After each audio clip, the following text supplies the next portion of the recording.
Hello and welcome to the first in Reroll's new series of interviews. My name is Angus Morrison and today I will be talking to you about a game called Homesick. Homesick is a stunning indie adventure game in development by Lucky Paws Studios, and while it's still a few months from completion, graphically at least, it is the most impressive independent game I have ever seen, going above and beyond the texture work expected of many a AAA title.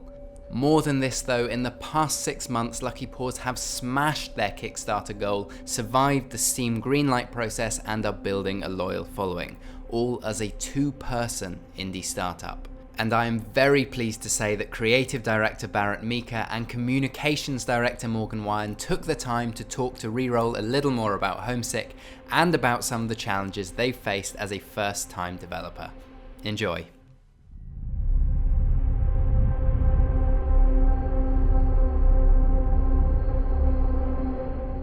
Hi guys. Hi. How are you doing? It's great to be here. We're doing great. Thanks for having Yeah, us. thanks for having us on. Oh, thank you for being here. I was going to say the past few months must have been incredibly busy for you. And for the people watching who aren't yet familiar with Homesick, why don't you give us a brief rundown? What's it all about? Homesick it's a first-person puzzle adventure game. It's kind of about exploring this abandoned building environment that you're in, and the whole game takes place in this one abandoned building. It's not a huge game, but we hope it's a memorable game. It's very story driven. Yeah, it's a nice adventure. We hope people will remember it. So what would you say is more important to Homesick, the story or the puzzles? Because often in situations where you've got these very poignant stories next to very strong mechanics, one of them can end up taking a back seat. Yeah, I would say maybe the story. The story came first, and then the puzzles kind of flowed from that. We don't have a lot of I tried to stay away from puzzles that felt contrived, the puzzles where you have to rotate the correct statue to face the right way. Sometimes those make sense if you're in an Indiana Jones type tomb or something. Maybe it's not contrived, but for an abandoned building, we tried to stick to puzzles that felt like you might actually find in an abandoned building. I was going to say you've listed Monkey Island and Myst as among your influences. And for many people, Myst has been one of the most intensely difficult, sometimes to the point of being deliberately obtuse experiences they've ever had. Now, is that difficulty something you're looking to recreate with Homesick? No. Some people will be very glad to hear that.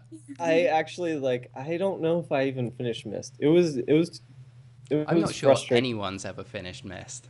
Yeah. And I don't know how old I was at the time, but yeah, it was really hard. And I'm I love this kind of game, but not maybe this game in that respect, and that it was so hard. So yeah, I list them as influences, but they're not they're influences then that they showed me oh, you can make a game that's sort of like this. Yeah. You've spoken before about not really liking the way violence has become such a central part of so many games. But interestingly, in some of the more recent screenshots, the character is holding a rather threatening-looking axe. Is Homesick as serene as the trailer suggests? Well, I went through a violent period of my life after I started Homesick. No, I'm just kidding. Yeah, it has its nightmare moment, but there's no violence. The axe is used as a tool. I'll be very interested to see how this works out then. Yeah. And jumping back to Myst and those old school adventure games briefly, adventure games like that, drawing on the same influences, they're very much in fashion at the moment. For example, you've got these companies like Double Fine throwing their considerable weight behind adventure games. How are you working to make sure that Homesick kind of distinguishes itself from amongst the crowd? Yeah, since my background is in really high-end 3D graphics, that's making it look as absolute beautiful as I can, and atmospheric as I can, like is one thing I'm trying to do. Also, I'm trying to really keep it focused and not make it something that it's not. Like keep it tight, relatively small, like focused, sort of like Dear Esther was like a very kind of focused little game. So even if there are games like when Last of Us came out and stuff, it's also set in this abandoned, there's a lot of like abandoned kind of games coming out lately, but has enemies, and it's a big open world, and I haven't gotten around to play it yet. I'm sure it's great, but Homesick, it's a different kind of little experience. I think we'll have some really unique puzzles in there too that people haven't seen. I've been poking about your Kickstarter page actually, and I've noticed most of the rewards you've offered for the people who have pledged, they seem to be very personal touches. They're always like adding, say, photos of the donors, their families, loved ones into the game, and you describe the main character as like a caretaker of sorts, but far from being just a caretaker, it seems like you want the player to forge a very, like, an almost personal relationship with the game. Would that be fair to say? Yeah, definitely. I think the idea of having the backers contribute photos or, their own writings or poems or things that they want to write in the books will really give a feel that this was a place that a lot of people lived. I think if we wrote all of these materials, it would be a lot of versions of our personality that were sort of alive in the building. And I think having it from the backers shows just a diversity from all over the world of voices and perspectives. Some really genuine set dressing in a way. Exactly. Yeah. Exactly. It's like outsourcing. and on the set itself, I really wanted to ask you about the art, because anyone who's seen the trailer can tell that it is of a phenomenally high quality. I mean, quite apart from the overall aesthetic you're creating, quite apart from these almost kind of heartbreakingly melancholy environments, it's just the resolution of it. Like, is that the same kind of quality we can be expecting in the final game? Yeah, definitely. It's really it's improved somewhat too, also since the trailer. And wow, because that would be impressive for a large studio, but for an indie, that's really quite an achievement, because high resolution art, that's very, very time consuming to produce. And am I correct in thinking, Barrett, you texture, model, and program for Homesick? Yeah. He's doing everything. How? Very much a full-time job then. He works a lot.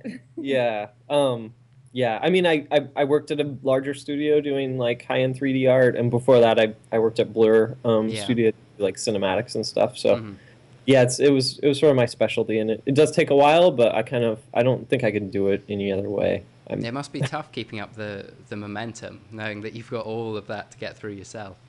Yeah, it's funny. It's like, okay, one thing at a time. It's like, okay, today, let me see if I can finish this toilet. There's a Tumblr that's all about just video game toilets. So one day that could be featuring in there. Yes. Aim high.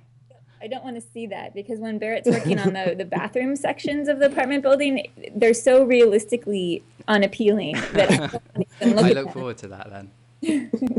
And of course, a lot of the Kickstarter it's not just come from your own savings, but you've raised almost $28,000 from Kickstarter. And that's 3 times your original goal. Or 3.5 times even. So that's really impressive. But how did you feel going into Kickstarter back in January, knowing you had this $8,000 target on your plate? We were just hopeful to get our $8,000. I mean, we don't, I don't know, we don't really have a lot of wealthy friends or family that we were going to like count on or anything. We just hope we put it out there and hope for the best, and have been just completely blown away when it reached its minimum $8,000 goal within basically almost a week. We were just floored. It was fantastic. We were thinking by the end of the 30 days we'd be like hoping to get to the one more dollar, people get to the final amount, and it just blew us away. 28,000, not bad. And you've reached all of your stretch goals, haven't you? Yeah. One thing that also that I think was pretty neat was we like really started with nothing. Like we hadn't even like announced the game until we put the Kickstarter page up, and Yeah, I think maybe a lot of people might worry that you have to have some big following like Double Fine or Yeah. something before you can be successful, and that was definitely not the case for us. Yeah, That's same fantastic, with because I was Greenlight and everything. wondering that the expectations of Kickstarter projects, for a lot of people, they are incredibly high. Developers are often expected to have like a fully functioning prototype before they even ask for money, which tends to give an advantage to larger studios. But that's not something that you found. Not No. at all. Yeah, I mean, I worked for about a month, I think, on it, making the trailer and everything, and I probably could have done it a little bit faster, but we spent probably actually I think I had the trailer done for a few weeks before we posted it, but we spent like Yeah. we redid the Kickstarter video several times Yeah. to like try and get it. Yeah. So It what was you very- lack in size, you make up for in efficiency then. There's also there's some concern at the moment that people are beginning to feel Kickstarter fatigue, that there are so many Kickstarter projects floating around that it's getting much harder for any one of them to get funded. Now, obviously, you smashed your funding goal pretty quickly, but was this something you were aware of, like going into it? Yeah, I would say we definitely feel like both for Kickstarter and Greenlight that we sort of came in at a particular moment in history that we just feel really lucky that we got to be present while it seemed to be upswelling and something new and exciting for a lot of people. And I mean, we hope that a lot of people in the future get to have similar experiences that we did, but we definitely feel really lucky that we came in at that moment. Yeah, but I mean I think it could continue. Like I think all the good stuff like could continue, and yeah, I mean we made it through somehow. It doesn't mean everybody will, but Of course, it's not yeah. like just enough now to have the project funded either, because indie developers are immediately faced with the prospect of making their way through Steam Greenlight. And Homesick, I think that was greenlit on the 28th of June, wasn't it? Oh, I don't know the exact what's the date. exact? That's funny. Late June. Yeah. Yeah. So congratulations on that. But what was the Greenlight process like for you? It's exciting. Yeah, we put it up on Greenlight the exact same time as Kickstarter. We launched them at the same time.